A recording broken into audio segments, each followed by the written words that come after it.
बहुत साल पहले शिवमपुर नाम के गांव में दो दोस्त रहते थे। एक का नाम अर्चना और एक का नाम विवेक था। अर्चना और विवेक एक ही क्लास में पढ़ते थे।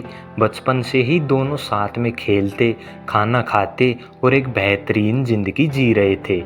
दोनों अर्चना और विवेक एक दूसरे से बहुत मस्ती भी करते और एक दूसरे का ध्यान भी रखते। एक बार दोनों दोस्त कुछ फल खाने के लिए जंगल की ओर जाने लगे। अचानक दोनों की नज़र एक बेहद ही खूबसूरत और विशालकाय पेड़ पर पड़ी, जहां ऊपर मीठे मीठे रसदार फल लगे हुए थे। विवेक को पेड़ पर चढ़ना आता था। वह फौरन पेड़ पर चढ़ गया और मीठे मीठे फलों का आनंद लेने लगा और कुछ फल नीचे अपने दोस्त को भी ऊपर से फेंक दिए। उसके बाद अचानक विवेक का ध्यान एक बहुत बड़े फल के ऊपर पड़ा, जो उसे अपनी ओर आकर्षित करने लगा। वह फल बाकी सब फल से अधिक बड़ा और उसको देखते ही विवेक के मुंह में पानी आ गया और उससे नहीं रहा गया और वो उस फल को पाने के लिए आगे जा रहा था। अचानक अर्चना ने जोर जोर से आवाज़ दी और कहा, विवेक जरा संभल कर, उस फल को छोड़ो, नीचे आ जाओ। वह फल जिस डाली पे है वह डाली बहुत ही नाजुक एवं पतली है, वहाँ से तुम गिर सकते हो। लेकिन विवेक ने अर्चना की बात नहीं मानी और वो आगे बढ़ने लगा। यहाँ पर अर्चना का जी बहुत घबरा रहा था। आखिरकार वही हुआ जिसका अर्चना को डर था। अचानक अर्चना ने एक आवाज़ सुनी, कुछ टूटने की, और पेड़ की ओर देखा। वह आवाज़ डाली टूटने की थी और डाली टूटते ही विवेक नीचे ज़मीन पर गिर पड़ा। पेड़ बहुत विशालकाय था और विवेक जिस डाली से नीचे गिरा था वह काफ़ी ऊंचाई पर थी। इसी वजह से विवेक नीचे गिरते ही उसके सिर और बदन से खून बहने लगा और विवेक बेहोश हो गया। यह देखकर अर्चना घबरा गई और फूट फूट कर रोने लगी। अर्चना ने बहुत कोशिश की उसको उठाने की। उसने कहा, विवेक अपनी आंखें खोलो, हे भगवान यह क्या अनर्थ हो गया। मेरे दोस्त विवेक की जान बचा लीजिए भगवान। विवेक आंखें खोलो, पानी की बूंदें छिड़कते हुए, तुम्हें कुछ नहीं होगा, मैं तुम्हारे साथ हूँ। अर्चना ने जरा भी विलंब किए बिना विवेक को उठाया और अपनी बाहों में भर लिया। जितना संभव हो सकता था उतनी तेजी से अर्चना ने विवेक को वैद्य के ठिकाने की ओर आगे बढ़ाया।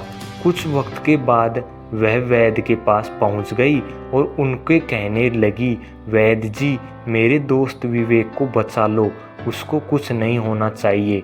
वैद्य ने प्राथमिक उपचार शुरू किया और कुछ वक्त के बाद विवेक को होश आया और उसने वैद्य को धन्यवाद कहा।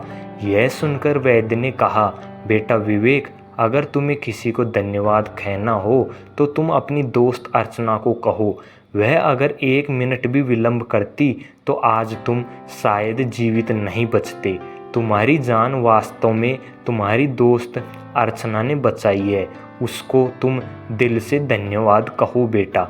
विवेक ने अर्चना की आंखों से आंसू पोंछ लिए और दिल से कहा, अर्चना तुम वास्तव में मेरी सच्ची दोस्त हो।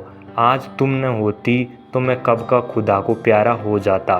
तुमने मुझे आज एक नया जीवन दिया है, तुम्हारा तहे दिल से धन्यवाद अर्चना।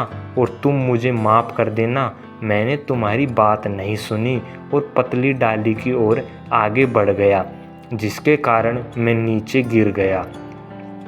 अर्चना ने कहा, धन्यवाद मत कहो मित्र, यह तो मेरा कर्तव्य एवं फर्ज है।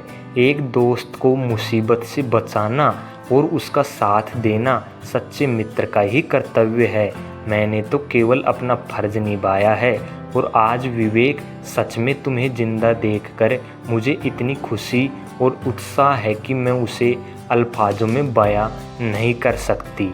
फिर विवेक को अर्चना ने उसके घर पहुंचा दिया और उसके परिवार को सब जानकारी बताई और विवेक के परिवार ने भी अर्चना को धन्यवाद कहा। और अंत में अर्चना ने विवेक तुम अपना ध्यान रखना कहकर अपने घर की ओर विदाई ली और फिर दोनों दोस्त हमेशा हमेशा के लिए एक दूसरे के सच्चे दोस्त बनकर रहे। इस कहानी से यह सीख मिलती है हमें दोस्तों, यह कहानी हमें बहुत कुछ सिखाती है कि दोस्ती करो तो सच्ची करो और मुसीबत और मुश्किल के समय अपने दोस्त के साथ खड़े रहना और उसके साथ देना, यह एक सच्चे दोस्त होने का ही प्रमाण है। तो दोस्तों, यह थी हमारी कहानी। आपको कैसी लगी हमारे कमेंट सेक्शन में ज़रूर बताएं। अगर आप हमारे चैनल से जुड़े रहना चाहते हैं तो हमारे चैनल को ज़रूर सब्सक्राइब कीजिएगा। धन्यवाद।